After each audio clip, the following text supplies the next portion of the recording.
ಮೊದಲನೇದಾಗಿ ಶಿವಣ್ಣ ಅವರು 40 ವರ್ಷದ ನಿರಂತರ ಸೇವೆ ಕನ್ನಡ ಚಿತ್ರರಂಗಕ್ಕೆ ಕೊಟ್ಟಿರೋದು ಭಾಳ ದೊಡ್ಡ ವಿಚಾರ. ಅದಕ್ಕೆ ನನ್ನ ಚಿತ್ರರಂಗದ ಪರವಾಗಿ ವಾಣಿಜ್ಯ ಮಂಡಳಿ ನಿಕಟಪೂರ್ವ ಅಧ್ಯಕ್ಷನಾಗಿ ನಮ್ಮೆಲ್ಲ ಕರ್ನಾಟಕ ಜನತೆ ಪರವಾಗಿ ಅವರಿಗೆ ಶುಭಾಶಯನ್ನು ಕೋರಲೇಬೇಕು. ಯಾಕಂದರೆ ಒಬ್ಬ ವ್ಯಕ್ತಿ ಡಾಕ್ಟರ್ ರಾಜ್ಕುಮಾರ್ ಅಂತ ಒಂದು ಮೇರು ನಟನ ಮಗನಾಗಿ ಚಿತ್ರರಂಗಕ್ಕೆ ಅವ್ರದ್ದೇ ಆದ ರೀತಿಯಲ್ಲಿ ಆನಂದ ಸಿನಿಮಾ ಮೂಲಕ ಪದಾರ್ಪಣೆ ಮಾಡಿ 40 ವರ್ಷಗಳ ಸತತವಾಗಿ ನಿರ್ಮಾಪಕರ ಜೊತೆ ಒಳ್ಳೆಯ ಒಡನಾಟ ಹಿಡ್ಕೊಂಡು ನಿರ್ಮಾಪಕರ ಮನಸ್ಸು ಗೆದ್ದು ಒಳ್ಳೆಯ ರೀತಿಯಿಂದ ಹಿಡ್ಕೊಂಡು ಹೋಗಿರೋ ನಟ ಯಾರು ಇದ್ದರೆ ಚಿತ್ರರಂಗದಲ್ಲಿ ಶಿವರಾಜ್ಕುಮಾರ್ ಒಬ್ಬರೇ. ಯಾಕಂದರೆ ನಾನು ಕೂಡ ಸಿನಿಮಾ ಮಾಡಿದ್ದೀನಿ. ಒಳ್ಳೆ ದೊಡ್ಡ ಪ್ರಪಂಚದ 7 ಅದ್ಭುತಗಳನ್ನೇ ಮಾಡುವಂಥ ಒಂದು ದೊಡ್ಡ ಪ್ರಯತ್ನ ಚೆಲುವೆ ನಿನ್ನೆ ನೋಡಲು. ಆ ಸಿನಿಮಾಕ್ಕೆ ಇವತ್ತೇಂದರೆ ಅಷ್ಟೊಂದು ಪ್ರಯತ್ನಕ್ಕೆ ಅಷ್ಟೊಂದು ದೇಶಗಳಲ್ಲಿ ಹೋಗಿ ಸಿನಿಮಾ ಮಾಡಿ ಬಂದಾಗ ಅವರು ನಡ್ಕೊಳ್ಳೋವಂಥ ಒಂದು ಪ್ರಾಮಾಣಿಕ ಸೇವೆ, ಬಟ್ ಸಿಂಪ್ಲಿಸಿಟಿಗೆ ಎರಡನೇ ಹೆಸರು ಶಿವರಾಜ್ಕುಮಾರ್ ಹೇಳಿ ತಪ್ಪಾಗಲಾಗದು. ನೋಡಿ, ನಾನು ಪ್ಯಾರಿಸ್ ಹೋದೆ, ರೋಮ್ ಹೋದ್ವಿ, ಇಟ್ಲಿ ಹೋದ್ವಿ, ಜರ್ಮನಿ ಹೋದ್ವಿ, ಆಮೇಲೆ ನಮ್ಮ ದುಬೈ ಹೋದ್ವಿ, ಜಾರ್ಡಾನಲ್ಲಿ ಹೋದ್ವಿ, ಆಮನ್ನಲ್ಲಿ ಹೋದ್ವಿ. ಸಾಕಷ್ಟು ದೇಶ ವಿದೇಶಗಳಿಗೆ ನಾನು ಶೂಟಿಂಗ್ ಮಾಡಿದಾಗ ಅವರು ನಿರ್ಮಾಪಕರ ಬಗ್ಗೆ ಚಿಂತನೆ ಮಾಡುವಂಥದ್ದು ಇದೆಯಲ್ಲ ವ್ಯಕ್ತಿತ್ವ, ಅವರ ತಂದೆಯವರ ರಕ್ತಗತವಾಗಿ ಬಂದಿದ್ದು, ಅದನ್ನು ನೆನೆಸ್ಕೊಳ್ಳೇಬೇಕು. ನಾನು ನಿರ್ಮಾಪಕನಾಗಿ ಚೆಲುವೆ ನಿನ್ನೆ ನೋಡಲು ಒಂದು ದೊಡ್ಡ ಸಿನಿಮಾ ಮಾಡಿದ್ದೀನಿ. ಅವ್ರಿಗೆ ಹಿಡ್ಕೊಂಡು ಒಂದು ಸಿನಿಮಾದ ಪ್ರಪಂಚ 7 ಅದ್ಭುತಗಳನ್ನ ನಮ್ಮ ತೋರಿಸುವಂಥ ಪ್ರಯತ್ನ ಮಾಡಿದ್ದೀನಿ.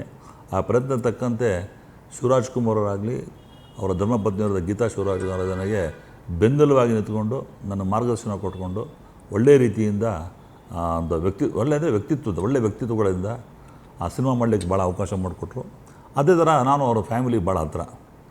ಡಾಕ್ಟರ್ ರಾಜ್ಕುಮಾರ್ ಕಾಲದಿಂದನೂ ನಾನು ಎಸ್ಕ್ಯೂಸ್ ಮೀ ಸಿನಿಮಾ ಮಾಡಿದಾಗ ಅವರು ಎಷ್ಟು ಹೃದಯ ಶ್ರೀಮಂತಿಗೆ ಅಂದರೆ, ನಾನು ಈಗಾಗಲೇ ಭಾಳಷ್ಟು ಮಾಧ್ಯಮಗಳು ಹೇಳಿದ್ದೀನಿ. ಡಾಕ್ಟರ್ ರಾಜ್ಕುಮಾರ್ ಅವ್ರ ಸಿಂಪ್ಲಿಸಿಟಿ ಆಯ್ತಂದರೆ ಅವರು ಒಂದು ಸಲ ಹಾರ್ಟ್ ಅಟ್ಯಾಕಿಗೆ ಒಕ್ಕಾಡಲ್ಲೇ ಅಡ್ಮಿಟ್ ಆಗಿದ್ದರು. ಎಸ್ಕ್ಯೂಸ್ ಮೀ 35 ವಾರ ಸತತ ಓಡ್ತಾ ಇದ್ದಾಗ ಅವರು, ನಾನು ಸುಮ್ಮನೆ ಹೋಗಿ ಮಾತಾಡಿದೆ. ನನಗೆ ಯಾರೋ ಸಿನಿಮಾ ತೆಗಿಬೇಕು ಅಂತ ಹೇಳಿಲ್ಲ. ಆವಾಗ ಸಾರ್ವಭೌಮ ಪಿಕ್ಚರ್ ರಿಲೀಸ್ ಆಗ್ಬೇಕಾದ್ರೆ ರಾಜ್ಕುಮಾರ್ ಅವರು ಒಂದು ಮಾತು ಹೇಳಿಲ್ಲ, ಹಾಸಿಗೆಯಿಂದ ಎದ್ದಿಂತ ಒಂದು ಗೌರವ ಕೊಟ್ಟಲ್ಲ. ಆ ಗೌರವ ಕೊಡುವಂಥ ವ್ಯಕ್ತಿತ್ವ ಅಂಥ ಒಂದು ಫ್ಯಾಮಿಲಿ ರಕ್ತಗತ ಬಂದು ಶಿವರಾಜ್ಕುಮಾರು ಅವ್ರ ತಂದೆಯವರು ಹೊಟ್ಟೆಯಲ್ಲಿ ಹುಟ್ಟಿದ್ದು ಅವರು ದೊಡ್ಡ ಅದೃಷ್ಟಶಾಲಿಗಳು. ಆ ಪಾರ್ವತಮ್ಮ ರಾಜ್ಕುಮಾರ್ ದಂಪತಿಗಳು ಕೂಡ ಅಂಥ ಒಂದು ವ್ಯಕ್ತಿ. ರಾಜ್ಕುಮಾರ್ ಎಲ್ಲ ಗುಣಗಳನ್ನು ಬಳಸ್ಕೊಂಡಿದ್ದಾರೆ. ಪುನೀತ್ ರಾಜ್ಕುಮಾರ್ಗೂ ಇತ್ತು, ಪಾಪ ನಮ್ಮ ಅವರು ಕಾಲ ಅವಕಾಶ ಆದಮೇಲೆ ಆ ಸ್ಥಾನ ಇವ್ರಿಗೂ ಸಿಕ್ಕಿದೆ. ನಿಜವಾಗ್ಲೂ ಶಿವರಾಜ್ಕುಮಾರ್ 40 ವರ್ಷಗಳ ಸೇವೆ ಮಾಡಿರೋದು ನಿಜವಾಗ್ಲೂ ಅವರು ಪಟ್ಟಿರೋಂಥ ಪರಿಶ್ರಮ, ಅವ್ರ ಚಿತ್ರರಂಗ ಇಟ್ಟಂಥ ಪ್ರೀತಿ, ವಿಶ್ವಾಸ, ನಂಬಿಕೆ, ನಾವೆಲ್ಲರೂ ಸೇರಿ ಆ 40 ವರ್ಷಗಳ ಏನು ನಾವು ಆಚರಣೆ ಮಾಡ್ತಿದ್ದೋ ಒಂದಾಗಿ ಒಗ್ಗಟ್ಟಾಗಿ ಆಚರಣೆ ಮಾಡೋಣ ಅಂತ ನನಗೆ ಅನಿಸುತ್ತೆ. ಯಾಕಂದರೆ ಚಿತ್ರರಂಗದಲ್ಲಿ ಭಾಳ ಏಳು ಬೀಳುಗಳು ಸಾಕಷ್ಟಿದೆ. ಸಿನಿಮಾಗಳು ನಡೀತಾ ಇಲ್ಲ. ಇಂಥ ಕಷ್ಟ ಕಾಲದಲ್ಲಿ ಸ್ಪಷ್ಟವಾಗಿ ಇದ್ದಿದ್ದ ನೇರವಾಗಿ ಮಾತಾಡಿ ಸಹಾಯ ಮಾಡೋಂಥ ಪ್ರವೃತ್ತಿ ಉಳ್ಳವರು ಯಾರಾಗಿದ್ದರೆ ಶಿವರಾಜ್ಕುಮಾರ್ ಅವರು. ನನಗಂತೂ ಪರ್ಸ್ನಲಿ ಭಾಳ ಅವ್ರ ಫ್ಯಾಮಿಲಿ ಕಂಡ್ರೆ ತುಂಬ ಅಪಾರವಾದ ಪ್ರೀತಿ, ಒಂದು ವಿಶ್ವಾಸ. ಯಾವತ್ತೂ ಯಾವ ನಿರ್ಮಾಪಕರು ಗೌರವ ಕೊಡುವಂಥ ಒಂದು ಮನೆ ಇದ್ದರೆ ಅದು ರಾಜ್ಕುಮಾರ್ ಮನೆ, ಅದು ಶಿವರಾಜ್ಕುಮಾರ್ ಮನೆ ಅಂತ ಹೇಳೋಕ್ಕೆ ಇಷ್ಟಪಡ್ತೀನಿ. ನಿಮ್ಮ ಸಿನಿಮಾ ಆ ಒಂದು ಸಂದರ್ಭದಲ್ಲಿ ಹೇಗೆ ಅದು ಟೇಕ್ ಆಫ್ ಆಯಿತು? ಸಿನಿಮಾ ಜೊತೆಗೆ ಸ್ಟಾರ್ಕಾಸ್ಟ್ ಇರ್ಬೋದು, ಶಿವಣ್ಣನೇ ಬೇಕು ಅನ್ನೋಂಥದ್ದು ಎಲ್ಲವೂ ಆಯ್ಕೆ ಹೇಗಾಯಿತು? ಆ ಟೈಮಲ್ಲಿ ನಾನು ಶಿವರಾಜ್ಕುಮಾರ್ ಸಿನಿಮಾ ಮಾಡ್ಬೇಕಂತ, ಪುನೀತ್ ರಾಜ್ಕುಮಾರ್ ಮಾಡಬೇಕಾಗಿತ್ತು. ಆ ಸಂದರ್ಭ ನಿರ್ದೇಶಕರು ಬಂದು ನನಗೆ ಕತೆ ಹೇಳಿದಾಗ, ಕತೆ ತುಂಬ ಚೆನ್ನಾಗಿತ್ತು ಹೇಳಿದಾಗ, ಅವಾಗ ಶಿವರಾಜ್ಕುಮಾರ್ ಅವರು ಆಪ್ಟು ಅಂತ ಅಂದಾಗ ನನಗೆ ಅಪ್ರೋಚ್ ಮಾಡಿದೆ. ಅವ್ರದ್ದು ವ್ಯವಹಾರ ಇತ್ತು, ಯಾವುದೋ ಒಂದು ಸಿನಿಮಾದಕ್ಕೆ ಅಡ್ವಾನ್ಸ್ ಇತ್ತು. ಯಾಕೆ ನಾನು ಮಾಡ್ಬೋದು ಅಂತ ಹೇಳಿದಾಗ ಅವರು, ನಾನು ಕೇಳಿದ್ರೆ ನನ್ನ ಬ್ಯಾನರ್ ಅಂದರೆ ಭಾಳ ಅಭಿಮಾನ, ಒಂದು ಗೌರವ ಅವರಿಗೆ. ಕೇಳಿದ ತಕ್ಷಣ ಅವರು ಸುರೇಶ್ವರೇ ಮಾಡೋಣ ಈ ಕತೆ, ಬಟ್ ಭಾಳ ರಿಸ್ಕಿ ಸಬ್ಜೆಕ್ಟ್ ಅದು. ಅಂಥ ಒಂದು ರಿಸ್ಕ್ ತೊಗೊಂಡಿರೋದು ಜೀನ್ಸ್ ಪಿಕ್ಚರಲ್ಲಿ ಅವ್ರು ಯಾವಳು ನಿಮ್ಮ ಐಶ್ವರ್ಯ ಒಂದು ಸಾಂಗ್ ಮಾಡಿದ್ರು, ಇಲ್ಲಿ 7 ಅದ್ಭುತಗಳಿದೆ. ನಾನು ಸಾಂಗ್ಸ್ ಆ್ಯಂಡ್ ಸೀನ್ಸ್ ಇಟ್ಕೊಂಡು 75-80 ಜನಗಳಿಗೆ ಕರ್ಕೊಂಡೋಗಿ ಮಾಡೋವಂಥದ್ದು ಪ್ರಯತ್ನ ಆಗತ್ತಾ ಅಂತ ಕೇಳಿದ್ರು ನನಗೆ. ಅವ್ರು ಕೇಳಿದ್ದು ಫಸ್ಟ್ ಕ್ವಶನ್, ಏನಪ್ಪ ಅಷ್ಟೊಂದು ದೊಡ್ಡ ಬಡ್ಜೆಟ್ ಪಿಕ್ಚರು ಎಷ್ಟು ಜನಕ್ಕೆ ಕರ್ಕೊಂಡೋಗಿ ಮಾಡೋಕ್ಕಾಗತ್ತಾ ಅಂತ. ಸರ್ ನಾನು ಮಾಡ್ತೀನಿ, ನಾನು ಯಾವುದೋ ಸಿನಿಮಾಗಳಿಗೆ ಮಾಡ್ಬೇಕಾದ್ರೆ ನಾನು ತುಂಬ ಪ್ರಾಪರ್ ಪ್ರೀ ಪ್ಲ್ಯಾನ್ ಮಾಡಲ್ಲ. ನಾನು any step to be taken I take a decision, I do it ಅಷ್ಟೇ. ಆ ಡಿಸಿಷನ್ ಸ್ಪಾಟ್ ಡಿಸಿಷನ್ನು, ಬ್ಯಾಲೆನ್ಸ್ ಮಾಡಲು ಹೋದ ಸ್ಪಾಟ್ ಡಿಸಿಷನ್ ಮಾಡ್ತೀನಿ ಅಂದೆ. ಯಾಕೆಂದರೆ ಯಾಕಂತ ಕೇಳೋದು ಅರ್ಥ ಆಗಿದ್ದು, ನಾನು ವೀಸಾ ತೊಗೊಳಕ್ಕೆ ಹೋದ್ನಲ್ಲ, ಅಮೇರಿಕನ್ ವೀಸಾ, ಯುರೋಪಿಯನ್ ವೀಸಾ ತೊಗೊಳಕ್ಕೆ ಹೋದ್ನಲ್ಲ. 69 ಜನಕ್ಕೆ ಯುರೋಪಿಯನ್ ವೀಸಾ ಇತಿಹಾಸದಲ್ಲಿ ಯಾರೂ ಕೊಟ್ಟಿಲ್ಲ, ನನಗೆ ಗೊತ್ತಿಲ್ಲ. ನಾನು ಅಪ್ಲೈ ಮಾಡಿದಾಗ ಕೊನೆಗೆ ಎಲ್ಲರದ್ದು ಕ್ರೆಡಿಟ್ ವರ್ದಿನೆಸ್ ಕೊಡಬೇಕು. ಎಲ್ಲ ಆರ್ಟಿಸ್ಟ್ಗಳದು, ಸಪೋರ್ಟಿಂಗ್ ಆರ್ಟಿಸ್ಟು, ಲೈಟ್ ಮ್ಯಾನು, ಕ್ಯಾಮ್ರಾಮನ್ಗಳು, ಕ್ಯಾಮ್ರಾಮನ್ ಅಸಿಸ್ಟೆಂಟ್ಗಳು, ಡೈರೆಕ್ಟರ್ ಅಸಿಸ್ಟೆಂಟ್ಗಳು, ಕೊರಿಯೋಗ್ರಾಫರ್ ಅಸಿಸ್ಟೆಂಟ್ಗಳು, ಆಮೇಲೆ ಕಬೀರ್ಲಾಲ್ ಕ್ಯಾಮ್ರಾ, ಏನಿದು ಇಷ್ಟೊಂದು ದೊಡ್ಡ ಸೈನ್ಯ ಕಟ್ಕೊಂಡು ಹೋಗಿ ಹಾಕ್ಬಿಟ್ಟಿದ್ದೀನಿ. ನನಗೆ ಇಂಟ್ರೂ ಆಯ್ತಲ್ಲಿ ಯುರೋಪಿಯನ್ ಟೌನ್ಶಿಪ್ಪಲ್ಲಿ, ಇದರಲ್ಲಿ ಯುರೋಪಿಯನ್ ಕನ್ಸುಲೇಟಲ್ಲಿ. ಅವಾಗ ಕೇಳಿದ್ರು, how dare to go to European country and make shooting, what is the necessity of doing this ಅಂತ ಕೇಳಿದ್ರು. ನಾನು ಅವಾಗ ಏನು ಹೇಳಿದೆ, ನನ್ನ intention is to show this 7 ಅದ್ಭುತಗಳನ್ನ ಕರ್ನಾಟಕ ಜನತೆಗೆ ತೊಗೊಂಡೋಗಿ ತೋರಿಸೋವಂಥ ಒಂದು ಪ್ರಯತ್ನ ಅಷ್ಟೇ. ನನಗೆ ದುಡ್ಡು ಬರುತ್ತೆ ಗೊತ್ತಿಲ್ಲ, I don't know whether I am getting back my investment or not ಅಂತ ಅವ್ರಿಗೆ ಹೇಳಿ ಕನ್ಸಲ್ಟ್. ಹೇಗೆ ಅಂದರು, ನಮ್ಮಲ್ಲಿ ಈಗಾಗಲೇ ಹಿಂದಿ ಪಿಕ್ಚರ್ ಮಾಡಿದರು, ಕನ್ನಡದಲ್ಲೂ ಕೂಡ ಮಾಡೋದಕ್ಕೆ ಅಲ್ಲಿ ಫೈನಾನ್ಷಿಯಲ್ ಸ್ಟೇಟ್ಮೆಂಟ್ ಕೊಡ್ತಾರೆ. The way which I approach, the which I spoken to them with regard to my Kannada culture, Kannada ಜನಕ್ಕೆ ಯಾಕೆ ಇದು ಮಾಡ್ತಾಯಿದ್ದೀನಿ ಅಂತ ಹೇಳಿದಾಗ ಅವರು ಫಸ್ಟು ವೀಸಾ ಕೊಟ್ಟೇನು ಇತಿಹಾಸ ಇಲ್ಲಂಥದ್ದು. ಅದು ಹಿಂದೆ ರಾಜ್ ಪಿಕ್ಚರಿಗೆ ಇಂಟ್ರ್ಯೂ ಹೋದಾಗ ಅವರು ವೀಸಾ ತೊಗೊಳಕ್ಕೆ ಹೋದಾಗ ಏನೋ ಸಮಸ್ಯೆ ಆಗಿತ್ತು, ಪ್ರೇಮ್ ಹೇಳಿದ್ರು, ರಿಜೆಕ್ಟ್ ಆಗಿತ್ತಂಥದ್ದು. ನಾನು ಮಾತಾಡದೆ ಬಂದೆ, ನಾನು 7 ಅದ್ಭುತಗಳನ್ನು ತೋರಿಸುವಂಥ ಪ್ರಯತ್ನಕ್ಕೆ ನಮ್ಮ ಕನ್ನಡ ಜನತೆ ಮಾಡ್ತಾಯಿದ್ದೆ ಹೊರತು ಇದರಿಂದ ಪ್ರೋಸೆಸ್ ಕಾನ್ಸೆಪ್ಟ್ ನನಗೆ ಗೊತ್ತಿಲ್ಲ. I am the investor for this movie ಅಂದೆ. ಅವಾಗ ಅವರು ಆ ಮಾತಾಡೋದು ಯಾಕೆ ಅಂದರೆ, ಇಲ್ಲ ನಾನು ಪ್ರಪಂಚದ 7 ಅದ್ಭುತಗಳನ್ನ ಪ್ರತಿಯೊಬ್ಬರು ಕಾಮನ್ ಮ್ಯಾನ್ ನೋಡುವಂಥ ಶಕ್ತಿ ಉಳ್ಳು ನಮ್ಮ ಕನ್ನಡದಲ್ಲಿ ಇಲ್ಲ. ಪ್ರತಿಯೊಬ್ಬ ಮನೆ ಬಳಿ ತಲುಪಲಿ, ಗ್ರಾಮ ಮಟ್ಟದಲ್ಲಿ, ಜಿಲ್ಲಾ ಮಟ್ಟದಲ್ಲಿ, ತಾಲೂಕು ಮಟ್ಟದಲ್ಲಿ ತಲುಪೋ ಉದ್ದೇಶ ಅಷ್ಟೇ ಹೊರತು ಡಾಕ್ಟರ್ ರಾಜ್ಕುಮಾರ್ ಅಂತ ದೊಡ್ಡ ಮಗ ಶಿವರಾಜ್ ಕುಮಾರ್ ಹೆಸರು ಹೇಳಿದ್ರೆ ಅವರು ಸ್ವಲ್ಪ ಶಿವರಾಜ್ ಕುಮಾರ್ ಅಂದರೆ ಅವ್ರದ್ದು ಇಮಿಡಿಯೇಟಾಗಿ ಗೊತ್ತಾಯಿದ್ರು ಯಾರು ಡಾಕ್ಟರ್ ರಾಜ್ಕುಮಾರ್ ಇದೆ, ಇಂಟರ್ನ್ಯಾಷನಲಿ ಇಸ್ ರೆಕಗ್ನೈಸ್ಡ್. ಅದು ದೊಡ್ಡ ಆಲ್ಸೋ ಇಟ್ ಕೌಂಟ್ಸ್. ನೋಡಿ, ನಾನು without taking any document, banking document ಇತ್ತು, ಬಟ್ ಅದಕ್ಕೆ ತಕ್ಕಂತೆ ನನಗೆ ಕ್ರೆಡಿಟ್ ಬರ್ದೇತಿ ಇರಲಿಲ್ಲ. ನಾನು ಒಂದೇ ಒಂದು ಮಾತು ಹೇಳಿದೆ, ಆ ಮಾತು ಪ್ರಪಂಚದ 7 ಅದ್ಭುತ ತೋರಿಸೋದು ಪ್ರಯತ್ನ ಮಾಡ್ತಾಯಿದ್ದೆ. Whether I am getting back my near not no, but I am gonna do it ಅಂದೆ. ನಾನು ಮಾತಾಡೋ ಕಾನ್ಫಿಡೆನ್ಸಿಗೆ ಅವ್ರು ಏನಂದ್ರು ಗೊತ್ತಾ, ಗಿವ್ ಮಿ ಸಮ್ ಟೈಮ್ ಅಂದರು. ಅರ್ಧ ಗಂಟೆ ಕೂರಿಸಿದ್ರು. ಏನಪ್ಪ ಕೊಡ್ತಾರ ಇಲ್ಲ, ಎಲ್ಲಿ ಯುರೋಪಿಯನ್ ವೀಸಾ ಕೊಡ್ತಾರೆ, ಯಾವನು ಬೇಕಾದಪ್ಪ ಅಂತ ನಾನು ಅಂದ್ಕೊಂಡು, ದೇವರೇ ತುಳಜಾಭವಾನಿ ತಾಯಿ ಏನಮ್ಮ ಅಂದೆ. ಶಿವರಾಜ್ ಕುಮಾರ್ ನೆನೆಸ್ಕೊಂಡೆ. ಶಿವರಾಜ್ ಕುಮಾರ್ ಹಿಂಗೆ ಮಾತು ಅಂದಿದ್ರಲ್ಲ, ಹೌದಲ್ಲ ಅಂತ ಯೋಚನೆ ಮಾಡೋದು ಗೊತ್ತಿಲ್ಲ. ಒಳಗೆ ಕರೆದ್ರು. ನೋಡೋಣ, ಆ್ಯಕ್ಚುಲಿ ಬಿಫೋರ್ ನೀವು ಅಪ್ಲೈ ಮಾಡ್ತಿದ್ದಂಗೆ ಈಗ collected all information regarding you ತೊಗೊಂಡಿದ್ದೀವಿ. ಬಟ್ ಒಂದು ಮಾತು ನಾನು ತುಂಬ ಅಟ್ರಾಕ್ಟ್ ಆಯಿತು, ಅಷ್ಟು ದೇಶಗಳನ್ನು ನಿಮ್ಮ ಕರ್ನಾಟಕ ಜನಕ್ಕೆ ಸ್ಮಾಲ್ ಒಂಥರ ನಮ್ಮದು ಸ್ಮಾಲ್ ಸ್ಟೇಟ್ ಅಲ್ಲ compared to other states, Bollywood Tollywood ಎಲ್ಲ ಅದ ನಮ್ಮದು, ಅದು ಸ್ಮಾಲ್ ವ್ಯೂವರ್ಸ್ ಇದ್ದರೂ ಕೂಡ ತೊಗೊಳ್ಳೋಂಥ ಪ್ರಯತ್ನ ಮಾಡ್ತಾಯಿದ್ರಲ್ಲ, ಆ ವರ್ಡಿಗೆ ನಮ್ಗೆ ಅಟ್ರಾಕ್ಟ್ ಆಯಿತು ಅಂತೇಳ್ಬಿಟ್ಟು ನನಗೆ ವೀಸಾ ಕೊಟ್ಟರು. ಅವತ್ತೇ ಅಂದ್ಕೊಂಡೆ, ನನಗೊಂದು ಮಾತು ಬಲ್ಲವನಿಗೆ ಜಗಳವಿಲ್ಲ, ಅದೇನು ಹೇಳ್ತಾರೆ ಜಾಗ, ಆದರೆ ಊಟ ಬಲ್ಲವನು ರೋಗವಿಲ್ಲ, ಮಾತು ಬಲ್ಲವನು ಜಗಳವಿಲ್ಲ ಅಂಥೇಳಿ ನಾನು ಅದು ಅಪ್ರೋಚ್ ಮಾಡಿ ಕರ್ಕೊಂಬಂದು ಇದೆಲ್ಲ ಎಲ್ಲರೂ ಗೊತ್ತಿಲ್ಲ, ಮಾತಾಡ್ತಾರೆ ನನ್ನ ಬಗ್ಗೆನೂ ಬೇಕಾಷ್ಟು ಜನ ಹಿಂದೆ ಮುಂದೆ ಆ ಕಡೆ ಈ ಕಡೆ ಬಂಡವಾಳ ಹಾಕಿದ್ನೋ ಭಾಳ ಹಾಕಿಲ್ವೋ ಮಾತಾಡ್ತಾರೆ. ಶಿವರಾಜ್ ಕುಮಾರ್ ಒಬ್ಬರಿಗೆ ಗೊತ್ತದ್ರು ಅದ್ರ value of that movie only Shivaraj Kumar only knows it. Doctor Shivaraj Kumar ಅವರು ಒಂದು ಹೇಳಲು ನಮಗೆ ಒಂಥರ ಚಿತ್ರರಂಗಲ್ಲ ಪಾಲನೆ ದೇವರು, ಅವರೇ ಸೀನಿಯರ್ ಮೋಸ್ಟ್ ಪರ್ಸನ್ನು. ಅವರು ಎಲ್ಲ ಚಿತ್ರರಂಗದ್ರು ನಾವು ಗೌರವ ಕೊಡೋಂಥ ಕೆಲಸ ಮಾಡ್ತೀವಿ, ಮುಂದೂ ಕೂಡ ಅವ್ರ ಮಾತಿಗೆ ದೊಡ್ಡ ಬೆಲೆ ಕೊಡ್ತೀವಿ.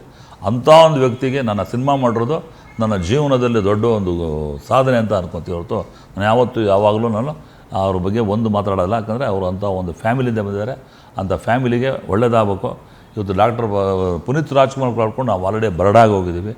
ಭಗವಂತವ್ರ ಆಯುರಾರೋಗ್ಯ ಸುಖ ಶಾಂತಿ ನಮಗೆ ಕೊಟ್ಟು ಅವ್ರ ಆರೋಗ್ಯ ಕೊಟ್ಟು 100 ವರ್ಷಗಳ ಸತತವಾಗಿ ನಮ್ಮ ಕರ್ನಾಟಕ ಜನಕ್ಕೆ ಸೇವೆ ಮಾಡುವಂಥ ಒಂದು ಶಕ್ತಿ ಭಗವಂತ ಕೊಡಲಿ, ಪಾಂಡುರಂಗ ವಿಟ್ಲ ಅವ್ರಿಗೆ ಕೊಡಲಿ, ತುಳಜಾಭವಾನಿಗೆ ಕೊಡಲಿ, ಅವ್ರ ಫ್ಯಾಮಿಲಿಗೆ ಅವ್ರ ಕುಟುಂಬಕ್ಕೆ ಒಳ್ಳೆಯದಾಗಲಿ ಅಂತ ಆಶಿಸ್ತೀನಿ, ಹಾರೈಸ್ತೀನಿ. ಆಶೀರ್ವಾದನೂ ಕೂಡ ಮಾಡ್ತೀನಿ. ನಾನು ವಯಸ್ಸಲ್ಲಿ ಅನ್ನೋಕ್ಕಿಂತ ಒಂದು ಸ್ವಲ್ಪ ದೊಡ್ಡವನಿದ್ದೀನಿ, ಅವ್ರು ಒಳ್ಳೆಯದಾಗಲಿ ಅಂತ ಕೇಳ್ತೀನಿ ನಾನು.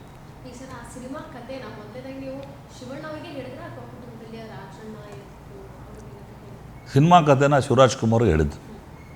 ಕತೆ ಹೇಳಿದಾಗ ಕತೆ ಅವ್ರ ಅಪ್ರೋಚ್ ಆಗಿ ಇದು ಮಾಡಿದ್ರು. ನಾನು ಯಾಕಂದರೆ ಒಂದು ಒಳ್ಳೆ ಸುಭಾಷ್ ಹೇಳಬೇಕಾದ್ರೆ ನಾನು ಸಿನಿಮಾದ ಬಗ್ಗೆ ಏನೋ ಮಾತಾಡ್ತಾ ಇಷ್ಟಪಡ. ಸಿನಿಮಾ ಒಂದು ದೊಡ್ಡ ಪ್ರಯತ್ನ ಫಾರ್ ಕನ್ನಡ ಇಂಡಸ್ಟ್ರಿ. ಅದು ಯಾರೂ ಮಾಡಿಲ್ಲ, ಯಾರೂ ಮಾಡೋಕ್ಕೂ ಆಗಲ್ಲ. ಅಷ್ಟು ಜನಕ್ಕೆ ಕರ್ಕೊಂಡೋಗಿ, ಅಷ್ಟು ವೀಸಾ ಕರ್ಕೊಂಡೋಗಿ ಆ ಸಿನಿಮಾಗಳನ್ನು ಮಾಡಿ, ನಾನೊಬ್ಬ ಕನ್ನಡ ನಿರ್ಮಾಪಕನಾಗಿ ಕರ್ನಾಟಕ ಚಂದ್ರ ವಾಣಿಜ್ಯ ಮಂಡಳಿ ಅಧ್ಯಕ್ಷನಾಗಿ ಕೆಲಸ ಮಾಡೋದು ಕೂಡ ಅಂಥ ಒಂದು ಈಗ ಪ್ರಯತ್ನ ಮಾಡೋಕ್ಕೋದ್ರೆ ಮಾಡೋದು ತುಂಬ ಕಷ್ಟ ಇದೆ. ಅಂಥ ಒಂದು ಸಿನಿಮಾ ಮಾಡಿದ್ದಕ್ಕೆ ನನಗೆ ಹೆಮ್ಮೆ ಇದೆ. ಅದು ರಾಜ್ಕುಮಾರ್ ಫ್ಯಾನ್ ಮಾಡಿ ಹೆಮ್ಮೆ ಇದೆ ನನಗೆ.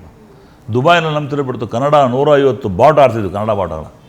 ಅದಕ್ಕೆ ಪರ್ಮಿಷನ್ ಕೊಡದೆ ಹೋದರೂ ಕೂಡ ಧೈರ್ಯವಾಗಿ ಅಲ್ಲಿರೋ ನಾನು ಒಂದು ಲೋಕಲ್ ಗೋರ್ಮೆಂಟಿಗೆ ಮಾತುಕತೆ ಆಡ್ಕೊಂಡು ಒಂದು ರೋಡಲ್ಲಿ ಒಂದು ಆಲ್ಮೋಸ್ಟ್ 180 ಕನ್ನಡ ಬಾಟ್ಗಳನ್ನು ದುಬೈ ರೋಡಲ್ಲಿ ಹಾಕ್ತಿದ್ದೀನಿ ನಾನು. ನನಗೇನು ಪಬ್ಲಿಸಿಟಿ ಬೇಕಾಗಿಲ್ಲ. What ever done I know very well. ನನಗೆ ನನ್ನ ಸಾಧನೆ ನನಗೆ ಗೊತ್ತಿರುತ್ತೆ, ಭಗವಂತ ಗೊತ್ತಿರುತ್ತೆ ಹೊರತು ಶಿವರಾಜ್ ಕುಮಾರ್ ಅಂತ ಮೇರು ನಟನ ಸಿನಿಮಾ ಮಾಡಿದ್ದಕ್ಕೆ ನನಗೆ ತುಂಬ ಸಂತೋಷ ಇದೆ, ಆನಂದ ಇದೆ, ಖುಷಿ ಇದೆ.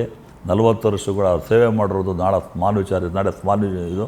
ಎಲ್ಲೋ ಒಂದು ಕಡೆ ಹೋಗಿ ನಾವು ಗೌರ್ಮೆಂಟ್ ಕೆಲಸ ಮಾಡ್ತೀವಿ, 20-25 ವರ್ಷ ಮಾಡ್ತೀವಿ, ಸೇವೆ ಮಾಡ್ತೀವಿ.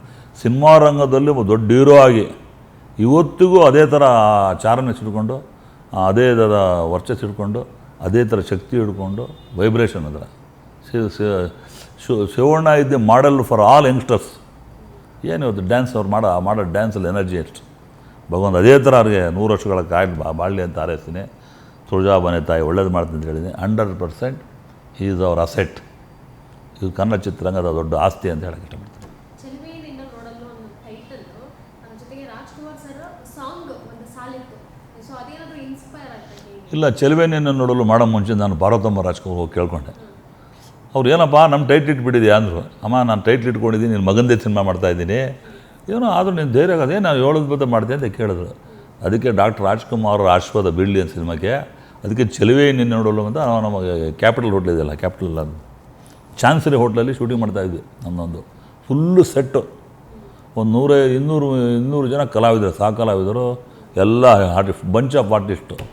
ಶಿವಣ್ಣ ಇದ್ದಾರೆ, ಪ್ರೇಮ್ ಇದ್ದಾನೆ, ಅವಳು ಸೋನಾಲ್ ಚೌಹಾಣ್ ಎಲ್ಲ 3 ಜನ ಹೀರೋಯಿನ್ಗಳಿದ್ದಾರೆ, ಅವಿನಾಶ್ ಇದ್ದಾರೆ, ಚೈತ್ರ ಇದ್ದಾರೆ, ದೊಡ್ಡ ಆಮೇಲೆ ನಮ್ಮ ಇವರು ಯಾರು ಶಾಂತಮ್ಮ ಇದ್ದಾರೆ, ದೊಡ್ಡ ಹೀರೋಗಳಿದ್ರು. ಅಷ್ಟು ಜನಕ್ಕಿದ್ದಾಗ ಭಾರತ ಬಂದು ಕೇಳಿದ್ರು, ಏನೋ ಒಂದು ವೈಬ್ರೇಷನ್ ಇದೆ ಅದು ರಾಜ್ಕುಮಾರ್ ಅವ್ರ ವೈಬ್ರೇಷನ್ ಅಂತ ಹೇಳಿದೆ. ಪಾರ್ವತಮ್ಮ ರಾಜ್ಕುಮಾರ್ ಅವರಿಗೆ ಶಾಂತಮ್ಮ ಆ್ಯಕ್ಟ್ ಮಾಡ್ತಿದ್ದಕ್ಕೆ ಕರ್ಕೊಂಬಂದಿದ್ರು ಅವರು. ಅದು ಮಾಡೋಕ್ಕಾಗಲ್ಲ ಬಿಡಿ, ನನ್ನ ಸಿನಿಮಾನ ಮಾಡಿದ್ರು. ಅದು ಆ ಪ್ರಯತ್ನ, ಹಣ ಬರೋದು ಬಿಡೋದು ಬೇರೆ ವಿಚಾರ. ನನ್ನ ಹಣೆ ಬರ, ನಾನು ಅದೃಷ್ಟ. ಸಿನಿಮಾ ಇದೆ ಲಕ್ಕಿ ಗೇಮ್. ಇನ್ವೆಸ್ಟ್ಮೆಂಟ್ ಮಾಡೋದಂದ್ರೆ ಗೊತ್ತು, ಮಾರ್ನಿಂಗ್ ಶೋ ಇನ್ವಿಸಿಬಲ್ ಮೇಲೆ ಬಂಡವಾಳಗಳು ಹಾಕೋದು. ಆ ಸಂದರ್ಭದಲ್ಲಿ ಅವತ್ತು ಇನ್ಫ್ಲೇಷನ್ ಇತ್ತು 2010ನಲ್ಲಿ. ಇನ್ನು ಇನ್ಫ್ಲೇಷನ್ ಇದ್ದಾಗ ಯಾರು ಅಷ್ಟು ಬಂಡವಾಳ ಹಾಕಲ್ಲ. ನನಗೆ ಭಾಳ ಜನ ಆಶ್ಚರ್ಯಪಟ್ಟರು, ಹುಚ್ಚ ಅಂದರು, ತಲೆ ಕಟ್ಟಿದೆ ಅಂದರು. ನಾನು ಒಂದು ಸಲ ಕೈ ಹಿಡಿದ್ರೆ ಮಾಡ್ತೀನಮ್ಮ, ಮಾಡಿ ರಿಲೀಸ್ ಮಾಡಿದ್ದೀನಿ. ಇದು ಬರುತ್ತೆ, ಸಣ್ಣ ಪಣ್ಣ ಅದು ಪ್ರಾಬ್ಲಮ್ ಬಂದೇ ಬರುತ್ತೆ. ಅದು ಸಂಪೂರ್ಣ ಸಹಕಾರ ನನಗೆ. ಒಂದು ವಿಚಾರ, ನಾನು ಅವತ್ತು ಟೋಟಲಿ ಅವ್ರಿಗೆ ಪೇಮೆಂಟ್ ಮಾಡೋ ವಿಚಾರ ಬಂದಾಗ ಅವ್ರು ನನಗೆ ಯಾವುದು ಫೋರ್ಸ್ ಮಾಡಿಲ್ಲಮ್ಮ. ಯೂನಿಟಲ್ಲಿ ಅಮೌಂಟ್ ಕೊಡ್ಬೇಕಾದ್ರೂ ಕೂಡ ನಾನು ಕಡಿಮೆ ಕೊಟ್ಟೆ ಅಮ್ಮ. ಹಣ ನನಗೆಲ್ಲ ಖಾಲಿ ಆಗಿದೆ ಅಂದರೆ ನೀನು ನಡೆಯಪ್ಪ ರಿಲೀಸ್ ಮಾಡೋ ಫಸ್ಟು. ಆಗಸ್ಟ್ 5ಕ್ಕೆ ಅವತ್ತು ಆಷಾಢ ಮಾಸ, ಅದೇನೋ ಒಂದು ವಾರ ಬಿಟ್ಟು ಮಾಡ್ಬೋದಿತ್ತು, ಬಟ್ ಗೊತ್ತಿಲ್ಲ.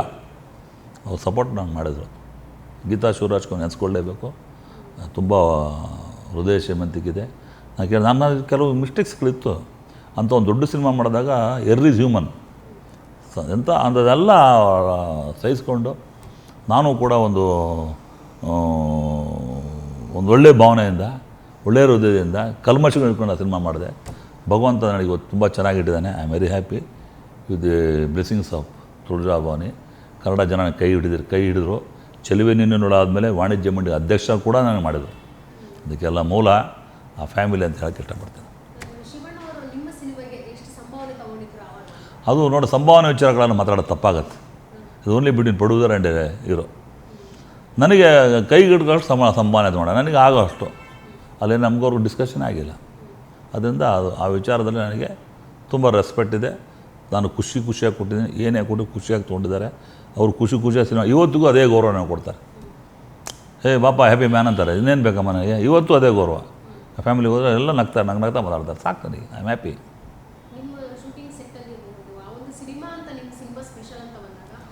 ಒಂದು ಸಲ ಅಕೇಶನ್ ಅದು ದುಬೈನಲ್ಲಿ ಶೂಟಿಂಗ್ ನಡೀತಾ ಇತ್ತು. ಅದೇನೋ ಕಾರಣ ಅಂತಂದರೆ 12 ಗಂಟೆ ಆದರೆ ಒಂದು ಫಸ್ಟ್ ಶಾಟ್ ಆಗಿಲ್ಲ. ದುಬೈಯಲ್ಲಿ ಲೆಕ್ಕಕ್ಕೆ 80 ಜನ ಆರ್ಟಿಸ್ಟು, 100 ಜನ ಸಪೋರ್ಟ್, ಅಲ್ಲಿ ಲೋಕಲ್ ಡ್ಯಾನ್ಸಸ್ ಎಲ್ಲ ಪರ್ಚೇಸ್ ಮಾಡಿದ್ವಿ ಇದ್ದರು. 12 ಆದ ಕೂತ್ಕೊಂಡು ಇದ್ದಿದ್ದೇ ಕೂಗ್ಬಿಟ್ರು. ಏನು ನಡೀತಾ ಇದೆ, ವಾಟ್ ಇಸ್ ಹ್ಯಾಪನಿಂಗ್ ಹಿಯರ್ ಅಂದ್ಬಿಟ್ರು. ಏನು ನಡೀತಾ ಇದೆ? 12 ಗಂಟೆ ಆದರೂ ಫಸ್ಟ್ ಶಾಟ್ ಇಲ್ಲ. ಪ್ರೊಡ್ಯೂಸರ್ ಏನಾಗಬೇಕು? ಆ ನಿರ್ಮಾಪಕನ ಕಥೆ ಏನಾಗಬೇಕು? ಅಪ್ಪಾಜಿ ಇದ್ದಿದ್ರೆ ಒಬ್ಬೊಬ್ಬರು ಬಲಿ ಹಾಕ್ಬಿಡ್ರು ಅಂದರು. ಕಬೀರ್ಲಾಲ್ ನಡ್ಕೊಬಿಟ್ರು. ಡೈರೆಕ್ಟ್ರು ಎಲ್ಲ ನಡ್ಬಿಟ್ರು. ಏನು ತಿಳ್ಕೊಂಡಿದ್ರಪ್ಪ ನಿರ್ಮಾಪಕ? 12 ಗಂಟೆ ಆದರೂ ಒಂದು ಫಸ್ಟ್ ಶಾಟ್ ತೆಗೆದಿಲ್ಲ ಅಂದರೆ ನಾನು ಸುಮ್ಮನೆ ಕೂತಿದ್ದೆ. ಯಾಕಂದರೆ ನಾವು ಪ್ರೊಡ್ಯೂಸರ್ಸ್ಗಳ only immediate after starting movies we become a very faithfully ಆಗಿಬಿಟ್ಟಿರ್ತೀವಿ. ಯಾಕಂದರೆ ಮುಕ್ಕಾಲು ಪಿಕ್ಚರ್ ಆಗಿದೆ, ಎಲ್ಲಿ ಹಾಕಬೇಕು ರಾಮಾಯಣ. ಆವತ್ತಿನ ಅವರು ನಿರ್ಮಾಪಕರು ಇದ್ದಂಥ ಕಾಳಜಿ ಅದು ಯಾವಾಗಲೂ ನನ್ನ ಜೀವನದಲ್ಲಿ ನಾನು ಕಣ್ಣಾರು ನೋಡಿದ್ದು, ನಾನು ಮರೆಯಲ್ಲ. ಏನು ನಡ್ಬಿಟ್ರಲ್ಲ ಡೈರೆಕ್ಟ್ರು, ಕಬೀರ್ಲಾಲ್ ಕ್ಯಾಮ್ರಾಮನ್ ಎಲ್ಲ ಪಟ ಹೌದೇನೋ. ಇನ್ನು ಉಳಿದಿದ್ದು ಏನು 3 ಗಂಟೆ ವೇಸ್ಟ್ ಮಾಡಿದ್ರು, ಇಡೀ ದಿನ ಕವರ್ ಮಾಡಿದರು. ಬಿಕಾಸ್ ಆಫ್ ಹಿಸ್ ಇದು. ಅವ್ರಿಗೆ ಸಿನಿಮಾದ ಬಗ್ಗೆ ಅಷ್ಟು ಪ್ರೀತಿ, ನಿರ್ಮಾಪಕರ ಬಗ್ಗೆ ಅಷ್ಟು ಕಾಳಜಿ. ಪ್ರತಿಯೊಂದು ಹಣಕ್ಕೂ ಬೆಲೆ ಇದೆ. ದುಡ್ಡು ಹಾಕಿದ ಬಂಡವಾಳಕ್ಕೆ ಆ ದುಡ್ಡು ಬರಬೇಕು ಅನ್ನೋ ಒಂದು ಭಾವನೆ ಇದೆಯಲ್ಲ. ದುಡ್ಡು ಬರೋದು ಬಿಡು, ನಮ್ಮಿಚ್ಛೆ ಸಿನಿಮಾ ಮಾಡಿ ನಮ್ಮನೆ ಬರ. ಅವ್ರಿಗೆ ಅಂಥ ಒಂದು ಕನ್ಸರ್ನ್ ತೋರಿಸಿದ್ರಲ್ಲ ಅವತ್ತು ದುಬೈಯಿಂದ, ಇನ್ ಫ್ರಂಟ್ ಆಫ್ ದುಬೈಯಿಂದಲೇ 12 ಗಂಟೆಗೆ. ಅದು ನನಗೆ ಗೊತ್ತಿದೆ. ಅದು ವ್ಯಾಲ್ಯೂ. ಆವತ್ತೇ ಅಂದ್ಕೊಂಡೆ ನಾನು ದುಡ್ಡು ಬರಲಿ ಬಿಡಲಿ, ಅಷ್ಟೊಂದು ದೊಡ್ಡ ನಿರ್ಮಾಪಕರ ಬಗ್ಗೆ ಚಿಂತನೆ ಮಾಡಿರೋವಂಥ ವ್ಯಕ್ತಿತ್ವ ನಿಜವಾಗ್ಲೂ ನಾನು ನೋಡೋಕ್ಕೆ ಭಾಳ ಕಡಿಮೆ, ಅದು ವಿರಳ. ಎಲ್ಲ ನಾನು ಬೇರೆ ಬಗ್ಗೆ ಮಾತಾಡ್ತಿಲ್ಲ. ಅವರು ಆ ಫ್ಯಾಮಿಲಿಯಲ್ಲಿ ಸಿನಿಮಾ ಮಾಡಿದಾಗ producer same, Puneeth Rajkumar same nature, doctor Rajkumar same. On time location ಬರ್ತಾರೆ, ಆನ್ ಟೈಮ್ ಶೂಟಿಂಗ್ ಮಾಡ್ತಾರೆ, ಹೆಚ್ಚು ಕಡೆ ಅಡ್ಜಸ್ಟ್ ಮಾಡ್ಕೊತಾರೆ. ಯಾರು ಮಾಡ್ತಾರೆ ಈಗ ಇವರೆಲ್ಲ 11 ಗಂಟೆ ಬಂದು 4 ಗಂಟೆ ಹೋಗ್ತಾರೆ, 12 ಗಂಟೆ ಬಂದು 4 ಆ ಥರ ಎಲ್ಲ ಸಿಸ್ಟಮ್ಸ್ ಆ ಫ್ಯಾಮಿಲಿ ಇಲ್ಲ. ನಿರ್ಮಾಪಕರ ಬಗ್ಗೆ ಚಿಂತನೆ ಮಾಡೋವಂಥ ಒಂದು ಒಳ್ಳೆಯ ಫ್ಯಾಮಿಲಿ ಅಂತ ಹೇಳಕ್ಕೆ ಇಷ್ಟಪಡ್ತೇನೆ. ಈ ಸಿನಿಮಾ ಕಥೆನ ಮೊದಲು ಅಪ್ರೋಚ್ ಮಾಡಿದ್ದೆ ಶಿವಣ್ಣ ಅವರು ಅಥವಾ ಬೇರೆ ಹೀರೋಗೆ ಏನಾದರೂ ಮುಂಚೆ ಟ್ರೈ ಅದು ನನಗೆ ಗೊತ್ತಿಲ್ಲಮ್ಮ. ಏನೋ ಊಹಾಪೋಹಗಳಿಗೆ ನಾನು ಜವಾಬ್ದಾರಲ್ಲ. ಎಲ್ಲಿ ಹೇಳಿದ್ರು ಒಬ್ಬ ಡೈರೆಕ್ಟರ್ ಅಂದಮೇಲೆ ಹೇಳ್ತಾರೆ, ಒಂದು 20 ಕಡೆ ಹೇಳಿರ್ತಾರೆ, ಅದು ನಾನು ಜವಾಬ್ದಾರಲ್ಲ. ಅದೇನೋ ಅವ್ರ ಅದೃಷ್ಟ, ನಮ್ಮ ಅದೃಷ್ಟ, ಅವ್ರ ಅದೃಷ್ಟ, ನನ್ನ ಹಣೆ ಬಾರ ಅಷ್ಟೇ. ನಾನು ಮಾಡಬೇಕು ಅಂತ ಭಗವಂತ ಬರೆದಿದ್ದ, ಬೇರೆ ದುಡ್ಡು ಕಾಸು ಬರೋದು ಬಿಡೋದು ದಯವಿಚ್ಚೆ. ಒಂದು 10 ವರ್ಷ ಹಿಂದೆ ಹೋಗಿರ್ಬೋದು, 10 ವರ್ಷ ಮುಂದೆ ಬರ್ಬೋದು. ಇವತ್ತು ಹೆಂಗಿದ್ದೀನಿ ಅದು important. No I am very happy. ಈಗ ಹ್ಯಾಪಿಯಿಂದ ಶಿವರಾಜ್ ಕುಮಾರ್ ಅವರ ಆಶೀರ್ವಾದದಿಂದ ನನ್ನ ಮಗನಿಗೆ ಹೀರೋ ಮಾಡ್ತಾಯಿದ್ದೀನಿ ನನಗೆ. ಅವ್ರು ನೋಡಿದ್ರು ನನ್ನ ಮಗನ, ಸುರೇಶ್ ನಿನ್ನ ಮಗನ ನಾನು ಪರಿಚಯ ಕೊಟ್ಟೆ ಅಲ್ಲಿ. ಅವರು ಅದು ಇವರು ಒಂದು ಶೂಟಿಂಗ್ ಮನೆ ಅವ್ರ ಸಿಸ್ಟರ್ ಮಗನ ಶೂಟಿಂಗ್ ಹೋಗಿದ್ವಿ ಪೂಜೆಗೆ. ಅವತ್ತು ಹೇಳಿದ್ರು ಗೀತಾ ಶಿವರಾಜ್ ಕುಮಾರ್ಗೆ, ಅವ್ರ ಮಗನ ಹೀರೋ ಆಗ್ತಾನೆ ಅಂತ. ಎಷ್ಟು ಖುಷಿ ಆಯಿತು. ಅವರು ಒಂದು ಯಾವುದೋ ಒಂದು ಮಾತು ಹೇಳಿದ್ನ ನೆನಪು ಮಾಡ್ಕೊಂಡು ದೇವಸ್ಥಾನ, ಅದು ಆಂಜನೇಯನ ಟೆಂಪಲಲ್ಲಿ ಗೀತಕ್ಕಂಗೆ ಹೇಳ್ತಾಯಿದ್ರು, ಸುರೇಶ್ ಮಗನ ದೊಡ್ಡ ಹೀರೋ ಆಗ್ತಾನಪ್ಪ, ಚೆನ್ನಾಗಿದೆ ಹುಡುಗ ಅಂದರು. ಅಂದರೆ ಅವ್ರ ಕಷ್ಟಕ್ಕೆ ನಾನು ಸುಮ್ಮನೆ ಸೂಕ್ಷ್ಮವಾಗಿ ಹೇಳಿದೆ ಅಷ್ಟೇ. ಅವ್ರದ್ದು ಹಂಗೆ ಅವ್ರ ಆಶೀರ್ವಾದದಲ್ಲಿ ನನ್ನ ಮಗನೂ ಕೂಡ ಇಂಟ್ರೊಡ್ಯೂಸ್ ಮಾಡ್ತೀನಿ. ಅವನ ಅದೃಷ್ಟ ಇದೆ, ಬೆಳ್ಕೊತಾನೆ ಇದ್ರಿಲ್ಲ. ಸಿನಿಮಾ ಇದು not A joke. Anybody can become hero ಆಗಲ್ಲ. ನನ್ನ ಮಗನ ಪುತ್ರವ್ಯಾಮ ಇಲ್ಲ ನನಗೆ, ನಾನು ಬೇಡ ಸಿನಿಮಾ ಮಾಡೋಣ ಅಂದೆ. ಅದರ ಶಿವರಾಜ್ ಕುಮಾರ್ ಹೇಳ್ಬಿಟ್ರು ಆಂಜನೇಯ ಟೆಂಪಲ್ಲಿ. ಅವ್ರು ಹೇಳಿದ್ರೆ ಡಿಸೈಡ್ ಮಾಡಿದ್ದೀನಿ ನಾನು ಸಿನಿಮಾ ಮಾಡಬೇಕು ಅಂತ. ನಿಜವಲ್ಲೂ ನಾನು ಸ್ವಲ್ಪ ಡೈಲಾಮಲ್ಲಿದ್ದೆ. ಅವನು ಮಾಡ್ತಾನೆ ಅಂದ್ಬಿಟ್ಟು ದೇವಸ್ಥಾನ ಪೂಜೆ ಮಾಡಿದ್ರೆ ಗಂಟೆ ಹೊಡಿತು. ಇನ್ನೇನು ಅವ್ರು ಹೇಳಿದ ಮೇಲೆ ವೇದವಾಕ್ಯ ಸಿನಿಮಾ ಮಾಡ್ತಿದ್ದೀನಿ. ಅವ್ರು ಹಿಡ್ಕೊಂಡೇ ನಾನು ಪೂಜೆ ಮಾಡ್ತೀನಿ, ಸಿನಿಮಾ ಮಾಡ್ತೀನಿ. ನೆಕ್ಸ್ಟ್ ಇನ್ನೇನು ಸಿನಿಮಾ ಲಾಂಚ್ ಆದಮೇಲೆ ನಿಮ್ಮ ಮಗನಿಗೆ ಶಿವಣ್ಣ ಅವ್ರನ್ನೇ ಮೊದಲನೇದಾಗಿ ಕರೆಸ್ತೀಯ? ಅವ್ರಿಗೆಲ್ಲ ಪೂಜೆ ಮಾಡ್ತೀನಿ ಹೇಳ್ತಾ ಇದ್ದೀನಲ್ಲ. ಅವರೇ ಅಲ್ಲಿ ಇದು ವೇದವಾಕ್ಯ ನೋಡ್ಬಿಟ್ರು ಅಲ್ಲಿ ದೇವಸ್ಥಾನದಲ್ಲಿ ಒಂದು. ಅವರು ಮಗ ಹೀರೋ ಆಗ್ತಾನೆ ಅಂದ್ಬಿಟ್ರು. ಪೂಜೆ ನಡೀತಾ ಇದೆ. ನನಗೆ ಆಶ್ಚರ್ಯ ಆಗ್ಬಿಡ್ತು. ಅದು ಯಾವಾಗ ಹೇಳಿ 15 ತಿಂಗಳಾಗಿದೆ. ನೆನಪಿಂದ ಗೀತಾ ಶಿವರಾಜ್ ಗೀತಕ್ಕೆ ಹೇಳ್ತಾಯಿದ್ರು. ಅಂದರೆ ಆ ದೇವಸ್ಥಾನ ಹೇಳಿದ್ಮೇಲೆ ನಿಜ ಆಗ್ಬೋದು. ನನ್ನ ಮಗನೂ ಕೂಡ ಹೀರೋ ಆಗೋಂಥ ಎಲ್ಲ ಲಕ್ಷಣಗಳು ಎಲ್ಲ ಇದೆ. ಭಗವಂತನ ಇಚ್ಛೆ ಪಟ್ಟಲ್ಲಿ, ಜನ ಮೆಚ್ಚಿದ ಪಕ್ಕದಲ್ಲಿ, ನಾನು ಕೊಟ್ಟಿರೋ ಸಾಧನೆಗೆ, ನಾನು ಕೊಟ್ಟಿರೋ ಹೊಸಬು ಅವಕಾಶ ಕೊಟ್ಟ ಪಕ್ಕದಲ್ಲಿ ಜನಕ್ಕೆ ನೆನಪಿದೆ. ಆ ನೆನಪಿದ್ದರೆ ನನ್ನ ಮಗನ ಮೇಲೂ ಕೂಡ ಅದೇ ಆಶೀರ್ವಾದ ಮಾಡಿದ್ರೆ ನಾನು ದೃಢವಾದ ನಮಗೆ ನಂಬಿಕೆ ಬೇಕು. ಮನಸ್ಸು ನಂಬಿಕೆ ಇಲ್ಲ ಅದು ಯಾವ ಕೆಲಸ ಮಾಡೋಕ್ಕಾಗಲ್ಲ. ನಾವೇ ಡೌಟ್ಫುಲ್ ಹೋದರೆ ಡೌಟೇ ಅದು. ಸಿನಿಮಾ ಬಂದ ಮೇಲೆ ಗೆಲ್ಲೋದು ಬಿಡೋದು ದಯವಿಚ್ಛೆ ಅಷ್ಟೇ. ಹಂಗೆ ಶಿವರಾಜ್ ಕುಮಾರ್ ನನ್ನ ಮಗನ ಮೇಲೆ ಆಶೀರ್ವಾದ ಮಾಡ್ತಾರೆ, ತುಂಬ ನಂಬಿಕೆ ಇದೆ. ಅವ್ರ ಕೈಯಲ್ಲೇ ಪೂಜೆ ಮಾಡಿಸ್ಬೇಕು ಅಂತ ಆಸೆ ಆಗಿದೆ. ಅವತ್ತು ಹೇಳಿದ ಮೇಲೆ ಖಂಡಿತ ಅವ್ರು ಯಾವತ್ತೂ ಇಲ್ಲ ಅನ್ನೋಲ್ಲ ಅಂತ ನಂಬಿಕೆ ನಮಗಿದೆ. ನೀವು ಪ್ರೊಡ್ಯೂಸರ್, ಶಿವಣ್ಣ ಅವ್ರ ಪುತ್ರಿ ನೀವೇನಿದ್ದ, ಅವರು ಕೂಡ ಈಗ ಪ್ರೊಡ್ಯೂಸ್ ಮಾಡ್ತಾ ಇದ್ರು ಒಂದಷ್ಟು ಸಿನಿಮಾಗಳನ್ನು. ನಾನು ಪ್ರೊಡ್ಯೂಸರ್ ಆವಾಗ 2002ನಲ್ಲಿ ಆದ ನಮ್ಮ ಎಷ್ಟು ಎಸ್ಕ್ಯೂಸ್ ಮೀ, ಚಪ್ಪಾಳೆ, 7 o'clock, ತನಂತರಂ, ಕಾರಂಜಿ, ಚೆಲುವೆ ನೀಡಲು, ಅದ್ವೈತ, ಸೀನು ವಾಸಂತಿ ಲಕ್ಷ್ಮಿ, ಡಿಸ್ಟ್ರಿಬ್ಯೂಷನ್ನು. ಏನು ಕಡಿಮೆ ಸಾಧನೆ ಇದೆ ನಂದು. ಎಷ್ಟೋ ಕೋಟಿಗಳಾಗಿದೆ, ಕೋಟಿ ಕಳ್ಕೊಂಡು ಜೀರೋ ಆದೆ, ಮತ್ತು ಕೋಟಿ ತೋರಿದೆ. ಎಷ್ಟು ನನ್ನ ಕತೆ ಸ್ಟೋರಿ ಎಲ್ಲ ಹೇಳಿದ್ದೀನಲ್ಲ. ಕವನ ಪುತ್ರಿ ನಿಜವಾಗ್ಲೂ ಹ್ಯಾಟ್ಸ್ ಆಫ್ ಟು ಹರ್. ನಿಜವಾಗ್ಲೂ ನಿರ್ಮಾಪಕರಾಗಿ ಅವ್ರು ಬಂದು ಮಾಡ್ತಾ ಇರೋದು ನಮ್ಮ ಚಿತ್ರರಂಗಕ್ಕೆ ಒಂದು ಒಳ್ಳೆ ಗುಡ್ ಸೂಚನೆ ಇದು. ಅವ್ರು ಅಂಥವ್ರು ಮಾಡಬೇಕು ಸಿನಿಮಾಕ್ಕೆ. ಅಂಥವ್ರು 116 ಸಿನಿಮಾ ಮಾಡಿ ಹೊಸಬ್ರಿಗೆ ಹಾಕಿದ್ರು ಅವ್ರು ಬಂಡವಾಳ. ಮನೆ ಪಿಕ್ಚರ್ ಸಿನಿಮಾ ಚೆನ್ನಾಗಿದೆ. ಆ ಭಾವನೆ ಇರಬೇಕು. ನಾವು ಇನ್ನು ಹೊಸಬ್ರಿಗೆ ಕ್ರಿಯೇಟ್ ಮಾಡ್ತೀವಿ, ಹೊಸ ಹೀರೋಗಳು ಉತ್ಪನ್ನ ಮಾಡ್ತೀವಿ, ಹೀರೋಯಿನ್ಗಳು ಮಾಡ್ತೀವಿ, ಹೊಸ ಕ್ಯಾಮ್ರಾಮನ್ ಮಾಡ್ತೀವಿ, ಹೊಸ ಮ್ಯೂಸಿಕ್ ಡೈರೆಕ್ಟರ್ ಮಾಡ್ತೀವಿ, ಹೊಸ ಫೈಟರ್ ಮಾಡ್ತೀವಿ. ನಮ್ಮ ಬ್ಯಾನರ್ಗಳು ಎಷ್ಟು ಜನ 4 ಜನ ಕ್ಯಾಮ್ರಾಮನ್ಗಳು ಬಂದರು. ಸಂತೋಷ್ ಪತ್ತಾಜೆ, ಚಂದ್ರಶೇಖರ್, ಗುರುಪ್ರಶಾಂತ್ ರೈ, ಆಮೇಲೆ ಇವನು Kiran Hampapura, fight master different Danny, ಅವರೆಲ್ಲ ನನ್ನ ಬ್ಯಾನರಮ್ಮ. ಮಳವಳ್ಳಿ ಸಾಯಿಕೃಷ್ಣ ಡೈಲಾಗ್ ರೈಟ್ರು, Prem excuse me Prem first second ಪಿಕ್ಚರ್ಗೆ ಯಾವ ರೇಂಜಿಗೆ ಹೋಗ್ಬಿಟ್ರು. ಇವತ್ತು ನನ್ನ ಆಶೀರ್ವಾದ ಪೂರ್ತಿ ಪ್ರೇಮ್ಗಿದೆ. ನಿರ್ಮಾಪಕರ ಬಗ್ಗೆ ಒಂದು ಗೌರವ ಇದೆ, ಸಿನಿಮಾ ಕೊಟ್ಟನಲ್ಲಪ್ಪ ಅಂತ. ಇದು ಗ್ರೇಟ್. ಏನೇ ಆಗಲಿ ಸಿನಿಮಾನ ಹೈಪ್ ಕ್ರಿಯೇಟ್ ಮಾಡೋವಂಥ ವ್ಯಕ್ತಿ ಪ್ರೇಮ್ ಅವರು ಇಲ್ವಾ? ಚೆನ್ನಾಗಿದೆ. ನಾನು ಬ್ಯಾನರಲ್ಲಿ ಮಾಡಿದವರೆಲ್ಲ ಚೆನ್ನಾಗಿದ್ದಾರೆ. ನಿತ್ಯ ಮೆನನ್ನು ಇಂಟ್ರೊಡ್ಯೂಸ್ ಮಾಡಿದ್ದೀನಿ. ಪದ್ಮಪ್ರಿಯ ಮಲಯಾಳಂ ಇದ್ದಾಳೆ ಕನ್ನಡದ, ಅವಳು ನಾನೇ ಇಂಟ್ರೊಡ್ಯೂಸ್ ಮಾಡಿದ್ದು. ಅಮೂಲ್ಯ ಕೂಡ ಒಂದು ಸಿನಿಮಾದಲ್ಲಿ ನಮ್ಮ ಸ್ಮಾಲ್ ರೋಲ್ ಮಾಡಿದ್ರು, ನೆಟ್ಟನೆ ಚಲನಚಿತ್ರ ಮಾಡಿದ್ರು. ನಮಗೇನು ಹೆಮ್ಮೆ, ನಮ್ಮ ಬ್ಯಾನರಲ್ಲಿ ಮಾಡಿದವ್ರಿಗೆಲ್ಲ ಒಳ್ಳೆಯದಾಗಿದೆ. ಸರಸ್ವತಿ ಒಳ್ಳೆದಿದ್ದಾಳೆ. ನನಗೇನು ಹಣಕಾಸು ಲಕ್ಷ್ಮಿ ನಂಗೆ ಕಡಿಮೆ ಆಗಿರ್ಬೋದು, ಬಟ್ ನನಗೆ ತೃಪ್ತಿ ಇದೆ. ಎಲ್ಲ ಹೊಸಬಲ್ಲ. ಈಗ ಚೆಲುವೆ ನೀನು ನೋಡು, ರಘುರಾಮ್ ಅಂತ ವ್ಯಕ್ತಿ ಹೊಸ ಡೈರೆಕ್ಟ್ರು. ಬಟ್ ನಾನು ಹಾಕಿದ್ದೆ ಬಿಟ್ಟು ಅವ್ರವ್ರ ಇಚ್ಛಾನುಸಾರ ಮಾಡ್ಕೊಳ್ಳೇನ. ಬಟ್ ಹೊಸ ಡೈರೆಕ್ಟರ್ನ ಹಾಕೋದು ಧೈರ್ಯ, ಒಂದು ಎಕ್ಸ್ಪೀರಿಯೆನ್ಸ್ ಮಾಡೋ ಒಂದು 10 ಪಿಕ್ಚರ್ ಮಾಡಿ ಅಸೋಸಿಯೇಟು ಅಸಿಸ್ಟೆಂಟ್ ಇಲ್ಲ ಅಪ್ಪ ನಿರ್ದೇಶಕ ಮಾಡ್ತಾರೆ. ಕಾರಂಜಿ ಪಿಕ್ಚರ್ ಶ್ರೀಧರು ಹೊಸ ಡೈರೆಕ್ಟ್ರು ಅಲ್ವಾ. ಪ್ರೇಮ್ 2ನೇ ಪಿಕ್ಚರು. ಚಪ್ಪಾಳೆ ನಾಗಣ್ಣ ಎಷ್ಟೋ ವರ್ಷ ಪಿಕ್ಚರೇ ಮಾಡಿಲ್ಲ, ಗ್ಯಾಪ್ ಕೊಟ್ಟೆ. ನಾನು ರಕ್ತ ಸಂಬಂಧಿಗಳೆಲ್ಲದ್ರ ಮೇಲೆ ಬಂಡವಾಳ ಹಾಕ್ಬಿಟ್ಟು ಕೋಟಿ ಹಾಕಿ ಕೋಟಿ ಕಳ್ಕೊಂಡು ನಾನು ಎಲ್ಲ ಕಳ್ಕೊಂಡು ಮತ್ತೆ ನಾನು ಎದ್ದಿದ್ದೀನಿ ಅಂದರೆ ಜನಗಳ ಆಶೀರ್ವಾದ, ಬೆಂಬಲ, ನನ್ನ ಬ್ಯಾನರ್ ಮೇಲೆ ಒಂದು ಗೌರವ ಅಷ್ಟೇ. ಬೇರೆ ಆಗಿದೆ ನಾನು ಜಾಗ ಕಾರ್ಯ ಮಾಡೋರು. NM ಸುರೇಶ್ ಅಂದರು, ನೋ ಮೋರ್ ಸುರೇಶ್ ಅಂದರು. ಹೇಳಿ NMS ನೋ ಮೋರ್ ಸುರೇಶ್. ಏನಾದರೂ ಸುರೇಶ್ ಓದ್ನಾ? ಮನುಷ್ಯನ ಆಯಸ್ಸು ಬರೆಯೋದು ಎಲ್ಲ ಬರೋದು ಭಗವಂತ, ಬರೆಯೋದು ಅವನೇ, ತಿದ್ದೋದು ಅವನೇ. ಈಗ ನಾನು ಹಣೆ ಬರೆದ 100 ವರ್ಷ ಬದುಕಬೇಕು ಅಂತ ಬರೆದು ಕಳಿಸಿದ್ರೆ ತಿದ್ದಾಕಿ ಇವ್ರು ಯಾರು? NM Suresh no more Suresh ಅಂದರು. ಶಿವರಾಜ್ ಕುಮಾರ್ ಹೇಳಿದೆ ಭಾಳ ಬೇಜಾರು ಮಾಡ್ಕೊಂಡು, ಅಣ್ಣ ಹಿಂಗೆ ಅಂತಾರೆ ನನಗೆ ಅಂತ. ಹೋಗೋ ನೀನು ನಮ್ಮ ಸುರೇಶ ನೀನು ಯಾವ ನನ್ನ ಮಗ ಹೇಳೋದು ಕೇಳಬೇಡ, ಹೋಗು ನೀನು ನಮ್ಮ ಸುರೇಶ್, ಯಾವತ್ತೂ ನೀನು ಕಿಂಗ್ ಅಂದರು. ಯಾರು ಹೇಳ್ತಾರೆ? ಸೇಮ್ ವರ್ಡ್, ನಮ್ಮ ಸುರೇಶ್, ನಗುಮುಖದ ಸುರೇಶ್. NM ಅಂದರೆ ನಗುಮುಖದ ಸುರೇಶ್, ನಮ್ಮ ಸುರೇಶ್ ಅಂದರು. ಬಿಡಿ ಹಂಗೆ ಇದ್ದೀನಿ, ನಂದು ಅದೇ ಫೇಸು, ಅದೇ ಕಡೆ, ಅದೇ ನಗು. ಕೋಟಿ ಬಂತು, ಕೋಟಿ ಹೋಯ್ತು, ಏನು ಮಾಡೋದು. ಪಾರ್ವತಮ್ಮ ಅವರು ಪ್ರೊಡ್ಯೂಸರ್ ಆಗಿ, ನೀವು ಪ್ರೊಡ್ಯೂಸರ್ ಆಗಿದ್ರಿ ಆ ಒಂದು ಸಿನಿಮಾಗೆ. ಹಾಗಾಗಿ ಏನು ಸಜೆಸ್ಟ್ ಮಾಡ್ತಿದ್ರು ಸಿನಿಮಾ ಬಗ್ಗೆ ನಿಮಗೆ? ಜೊತೆಗೆ ಏನು ಮಾತಾಡ್ತಿದ್ರು ಅಂತ? ಯಾರೋ ಪಾರ್ವತಮ್ಮ ಅವ್ರು ಗ್ರೇಟ್ ರೀ. She is A legend. Industry ಒಂಥರ ದೊಡ್ಡ ಆಲದ ಮರ. ನಿರ್ಮಾಪಕರ ಬಗ್ಗೆ ಚಿಂತನೆ ಇರೋರು. ತುಂಬ ವಾಣಿಜ್ಯ ಮಂಡಳಿ ಕೂಡ ಅವರು ನಮ್ಮ ಜಯಮಾಲ ಅಧ್ಯಕ್ಷ ಆದಾಗ ಅವ್ರು EC ಮೆಂಬರ್ ಆಗಿ ಬಂದಿದ್ದರು, ಕೆಲಸ ಮಾಡಿದರು. ಎಂತೆಂಥ ಅವ್ರ ಜೊತೆ ಕೂತು EC ಎಕ್ಸಿಕ್ಯೂಟಿವ್ ಕಮಿಟಿ ನಾನು ಕೂತಿದ್ದೀನಿ ಅಂತ ಒಂದು ದಿಮ್ಮಂದು ಉಕ್ಕಿನ ಮಳೆ ಅಂತ ಹೇಳ್ಬೋದು ಅವರಿಗೆ. ಕನ್ನಡ ಚಿತ್ರದ ಉಕ್ಕಿನ ಮಳೆ ಯಾರಾದರೆ ಪಾರ್ವತಮ್ಮ ರಾಜ್ಕುಮಾರ್. ಏನು ಮಾತು, ಇಂಡಸ್ಟ್ರಿ ಕಂಟ್ರೋಲು, ಇಡೀ ಸೆಟ್ ಬಿಟ್ರಾದ. ಒಬ್ಬ ಲೇಡಿಯಾಗಿ ಅಷ್ಟು ಕಂಟ್ರೋಲ್ ಮಾಡಿ ರಾಜ್ಕುಮಾರ್ ಅಂತ ಮೇರು ನಟನಿಗೆ ಆ ರೇಂಜಲ್ಲಿ ಬರೋಕ್ಕೆ ಕಾರಣ ಅವರು ಒಬ್ಬರು ಮೂಲ ಕಾರಣ ಅಂತ ನನಗೆ ಅನಿಸುತ್ತೆ. ಭಾಳ ನೋವಾಗಿ ನಾನು ಕಣ್ಣೀರಾಗಿದೆ. ಬಟ್ ಅವ್ರಿಗೇನು ಆಗಲ್ಲ ನನ್ನ ಕಾನ್ಫಿಡೆನ್ಸ್ ಇತ್ತು. ನಾನು ತುಳಜಾಭವನಿ ನನ್ನ ತಾಯಿಗೆ ಹೇಳಿದೆ, ಅಬ್ಬ ಅಣ್ಣಂಗೆ ಏನೂ ಆಗಬಾರ್ದು, ಹೆಂಗಿದ್ದಾರೆ ಹಂಗೆ ಬರ್ಬೇಕು ಅಂತ. ಮನೇಲಿ ಮೊನ್ನೆ ಹೋಗಿದ್ರಲ್ಲ ಲಂಡನ್ಗೆ ಎಲ್ಲಿಗೆ ಹೋಗಿದ್ದಪ್ಪ, ಸೂಟ್ ನೋಡಿದ್ರೆ ಏನು ಹೆಂಗಿದ್ದಾರೆ ಅವರು, ಹಾಂ ಎಷ್ಟು ಲಕ್ಷಣ ಕಾಣ್ತಾರೆ ನೋಡಿ. ಟಚ್ಚು ದೃಷ್ಟಿ ಆಗಬೇಡ, ಹಂಗೆ ಇರಲಿ ಅವರು. ಅಂದರೆ ಆ ಪವರ್ ಬರೋದು ಕೆಲವರಿಗೆ ಬರೋದು. ಅದೇ ಚರಿಸ್ಮಾ, ಅದೇ ಶಕ್ತಿ, ಅದೇ ಮಾತು, ಅದೇ ಇದು ಡ್ಯಾನ್ಸಿಂಗ್ ವಿಲ್ ಪವರ್ ಯಾರಿಗಿರುತ್ತೆ? That is will power. ಈಗ ವಿಲ್ ಪವರ್ ಇದ್ದವನಿಗೆ ಏನು ಬಗ್ಗೆ ಇರ್ತಾನೆ? ಸಾವನ್ನೇ ಗೆದ್ದು ಬಂದಂಥ ಧೀಮಂತ ವ್ಯಕ್ತಿ. ಸಾವಿನ ಬಾಗಿಲು ತಟ್ಟು ಬಂದವರು ಆಯಿತು ಅಂದರು. ಬಟ್ ಭಗವಂತನ ಇಚ್ಛೆ, ಹಣೆ ಬರೆದು 100 ವರ್ಷ ಬರೆದು ಕಳಿಸ್ಬಿಟ್ಟಾರೆ. ಶಿವರಾಜ್ ಕುಮಾರ್ ಅವರ ಸೇವೆ 100 ವರ್ಷ ಇದೆ, ಕನ್ನಡ ಚಿತ್ರರಂಗಕ್ಕೆ 100 ವರ್ಷ ಸದಾಕಾಲ ಬಾಳಲಿ ಅಂತ ಭಗವಂತ ಬರೆದ್ರೆ ತಿದ್ದಕ್ಕೆ ಯಾರ ಕೈಲೂ ಆಗಲ್ಲ. ಅವ್ರು ಇನ್ನೂ 100 ವರ್ಷ ಶತಾಯುಷಿ ಬದುಕೇ ಇದ್ದೇ ಇರ್ತಾರೆ.